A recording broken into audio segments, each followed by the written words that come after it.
Wolf in White Van, a mild discussion on show, don't tell. Part 1.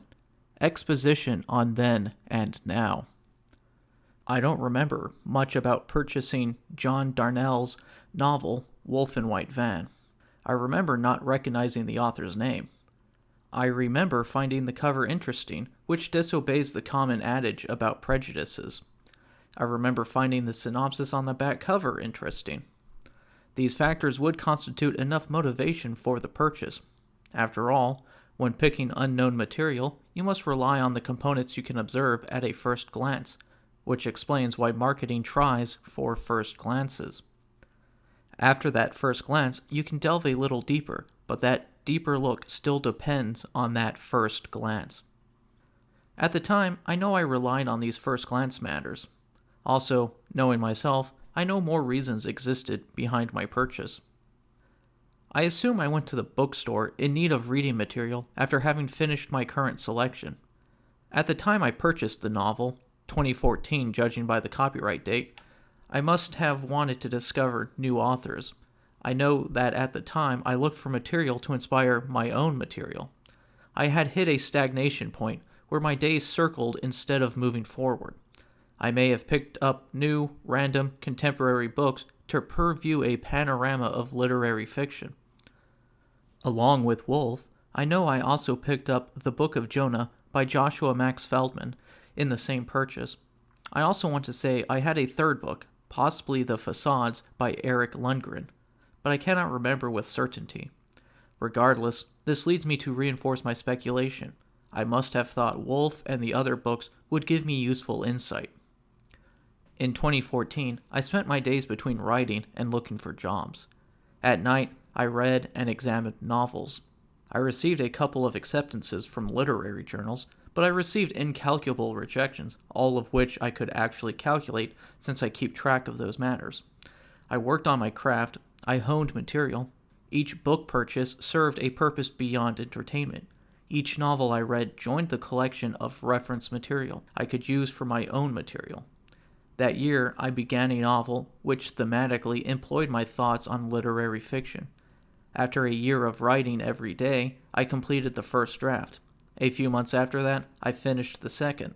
Now, I have a novel which I feel represents my best work, which will probably never be published. During the time I purchased Wolf, I kept most of my writing in journals regardless of my writing's intentions. First drafts for stories set next to first drafts of poems, which set next to first drafts for essays and other personal ramblings. Since then, I have changed my writing habits, trying to use journals for personal ramblings and idea gathering. I also started to date the entries, not for ease of review, since I dog-ear noteworthy pages. The dates help me to articulate the passage of time and how the passage of time affects me. In 2014, I did not give time much thought or worry. I probably had an optimistic view. I find it difficult to explain, but this change between the me of then and the me of now makes me smile. Metaphorically, stepping back and looking at my life with a critical edge gives me an amount of satisfaction. Sure, the me of now does not occupy a station the me of then would have liked, but I can find satisfaction, or maybe catharsis, in this. The me of then had a set goal. At some point, that goal escaped me. The me of now must adapt and change the goal, or at least change the course to the goal. When I step back and look at myself, documented by journal entries which explicitly say, or through stories which subtextually say, I see a progression, a change, an evolution. Maybe Wolf in White Van helped with this evolution. After all, fiction helps us grow as people by presenting hypothetical situations presented in a certain way on which we can test our own thoughts and reactions. Fiction does more than tell a story. It also does more than make us laugh and cry. It makes us wonder and speculate. It tells us something about ourselves as individuals and as a group of people. At least it should. Sometimes this fails to happen, whether because of the material or because of the audience. When I think about the lessons I may have learned from Wolf, I think that maybe the reason I find it difficult to articulate this previously mentioned change is because it constitutes exposition. Wolf in White Van gives me an opportunity to discuss the rule of show, don't tell. Part 2. Exposition on the novel. Wolf in White Van stands in an odd position. I want to say that I enjoyed the novel. At the same time, I want to say that I did not. The novel has several strong qualities. I liked the characters and the characterization. I liked the overall conflict. I also liked the premise the novel presents at first and how that premise evolves into deeper complexity. However, my problem with the novel hangs over the entire novel. All the good qualities lie within the shadow of the biggest demerit. The plot of Wolf revolves around Sean Phillips, a gaming entrepreneur with a facial disfigurement dealing with a homicide charge. Sean operates a by-the-mail role-playing game called Trace Italian. The game, as explained in great detail by Sean Phillips, but related in summary by me, consists of the player taking the role of a survivor in a post-apocalyptic American wasteland. The player must navigate the world of the game by receiving place descriptions followed by simple options. The player would choose an option and mail in their response. Anyone familiar with role-playing games, even if they are not familiar with ones played via snail mail, should understand the idea of Trace Italian. For readers unfamiliar with role-playing games, the novel does a more than adequate job of explaining it. Sean Phillips runs into a problem when two players die in the desert searching for locations found within the game. The parents blame Sean and take him to court. This opens up thematic connections that our cultural zeitgeist has with the influence of entertainment. The target audience of the book will probably remember the panic surrounding Dungeons & Dragons. The entirety of the panic has worked its way into our culture and has become a piece of cultural history. The same has happened with comic books and music and video games. In order to make sense out of the senseless, society likes to point the blame. However, sometimes society misses the mark and mistakes another symptom as an apparent cause. Young people experience all manners of ineffable problems. As for the problems they can understand, they may lack an understanding ear. Instead of media inspiring the youth seeks out sympathy and finds the media. Meanwhile, people outside of the youth fail to comprehend the situation. These people offer platitudes and outdated advice. A divide exists between generations. Both sides want to reach across, but, due to a form of ignorance, both sides reach across at different points. As a result, something bad happens, and then people examine superficial details to infer a motive. The idea of media influencing the youth did not start with Dungeons & Dragons. Despite what current young people may think, this issue predates the 1980s. Look at the suicides attributed to Goethe's novel The Sorrows of Young Werther, a subject too long to explain in a sentence-long tangent. John Darnell probably uses this connection intentionally.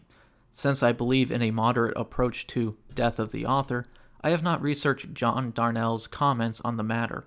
I also do not think my analysis needs the author's input. To me, these connections stand too blatant. Even the name of the novel comes from a supposedly satanic, supposedly hidden message from a song played backwards. The theme of blaming a symptom for wrongful actions constitutes the main conflict. Without the parents trying to blame the dangerous influence of a reality-altering role-playing game, the novel would have no drive. Along with this, pop culture references pepper the novel. Sean Phillips, as a child of the 1980s, enjoys some of the pop culture staples. Sean takes a special pleasure in Conan the Barbarian. The 80s, of course, saw 2 Conan films, but Conan also has connections, albeit mostly in genre, to Dungeons & Dragons. Sean, as the narrator, builds himself as the stereotype, or at least the stereotype adjacent of the youth susceptible to these nebulous yet immediate dangers. The novel also covers the entire course of the theme. The narrative culminates with Sean admitting to attempted suicide, explaining the mystery behind his facial disfigurement. This works as a symbolic microcosm for culture's fear of media influencing. All through the novel, Sean describes how, as a teenager, he withdrew from his peers for reasons beyond his comprehension. He describes how a wide array of media intrigued him. He describes trying to find a modicum of purpose within these media. In the time period after the attempt, which starts at the start of the novel, Sean describes how people try to assign blame, never assigning this blame to the appropriate reason. I like this theme. I thought it helped to endear Sean Phillips, especially when he describes himself as a young teenager. I also like the intimate approach. The narrative never sounds like a lesson on pop culture history. This, of course, leads me to my biggest problem: exposition. The narrator, adult Sean Phillips, tells the story through exposition. The novel starts with adult Sean relating a common practice from his youth, when his father had to carry him through the house because of the facial disfigurement. The reader has adult Sean relating what happened to young Sean. However, the narrative does not follow young Sean. Adult Sean relates this episode during the procession of the main story. The story follows Sean's legal troubles regarding Trace Italian. He drops the episodes from his youth as episodes, by which I mean snippets that give backstory. These episodes lack immediacy. Sean tells them almost as explanation. These episodes had happened, and now he explains what had happened. Eventually, all immediacy leaves the narrative. Sean does not experience the trial. He does not experience the conflict. The conflict had happened, and Sean eventually explains what had happened. While reading the novel, although finding several positives, I started to feel bored by the narrative. Too much exposition harms the novel. The narrator told too much of the novel he should have shown. Part 3. Exposition on show, don't tell. It annoys me when people rely on the same talking points when giving writing advice. I do not think the problem lies with the advice. The problem resides in how people, especially those giving the advice, interpret the advice. These interpretations tend to lack the reason behind the lesson. Either that, or they lack the subtleties of the advice. I have often ranted to my friends about how I dislike when people use the term Chekhov's gun when they really mean foreshadowing. These rants last longer than 3 syllables, which might explain why people just repeat the trope of Chekhov's gun. I also have seen people repeat the trope of show, don't tell, without comprehending the reason behind this phrase or the definitions behind the words. For simplicity, show, don't tell means to employ scene over exposition. When the story moves forward, scene happens. When the narrator explains what had occurred, exposition happens. Generally, we connote scene with sense details. Scenes move in a direction, the reader experiences events as they occur. When an author tries to build a full mental picture of a specific instance, the author uses scene. Typically, people call everything else exposition. These people, however, miss the sentence-by-sentence and sometimes word-by-word interplay of scene and exposition. In writing, a sentence can alternate between scene and exposition. The sentence of, "he fell to his knees," contains scene or show. Adding a bit to make "he fell to his knees in sadness" as exposition. Now, the sentence contains both the show and the tell element. Whether the tell element detracts from the sentence's strength, and by extension the paragraph and the rest of the prose, depends on the audience. Naturally, I do not just pick the more semantic aspects of the phrase or of the phrase's purpose. I also find people either do not notice or willfully ignore the purpose of show, don't tell. The video game Bastion features a dynamic narrator who relates what the player does. Once, when discussing this game on a forum, I mentioned that the narrator consisted of tell, also known as exposition, since it did not affect the playing of the game. People defended the game as not having violated show, don't tell, because they enjoyed the game. They figured that if tell meant something bad, something good could not have violated show, don't tell. In reality, the discussion just proved that show, don't tell works as a loose guideline rather than a strict law, and that people interpret the guideline improperly. Sometimes, scene and exposition need to work together to create a full narrative. For the more apparent side of tell, certain words can trigger exposition. The usage of passive verbs generally indicates exposition. Phrases that indicate a temporal period also create exposition. A phrase along the lines of, "when I was young," could set up a section of exposition. This previous phrase sets up the knowledge that the subsequent information had happened at a period of time before the present. Whether the phrase becomes tell or show depends if the narrative remains in the past or returns to the present. When it comes to Wolf in White Van, as I stated earlier, the use of exposition removes immediacy. The novel begins with used to carry. The used to indicates a period of time in the past. That happened and does not continue to happen. The narrator occupies a future period of time, known as the narrator's present, and now relates what had happened. The used to also implies that the narrator will return to the present. The narrator does. However, he does not do it enough. These moments of reminiscing through tell last too long, especially for such a short novel. Effectively, the narrator tells the story through proxy. The overusage of this exposition made me want to read that story rather than have a narrator tell me what had happened.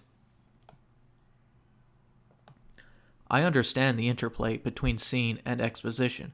I understand the subtleties with show, don't tell. Sometimes both need to work together to create the narrative that people remember and love. I cannot say whether Wolf in White Van will survive the future and become another classic that teachers gush over while students groan. I can say that I think the constant exposition harms an otherwise solid work.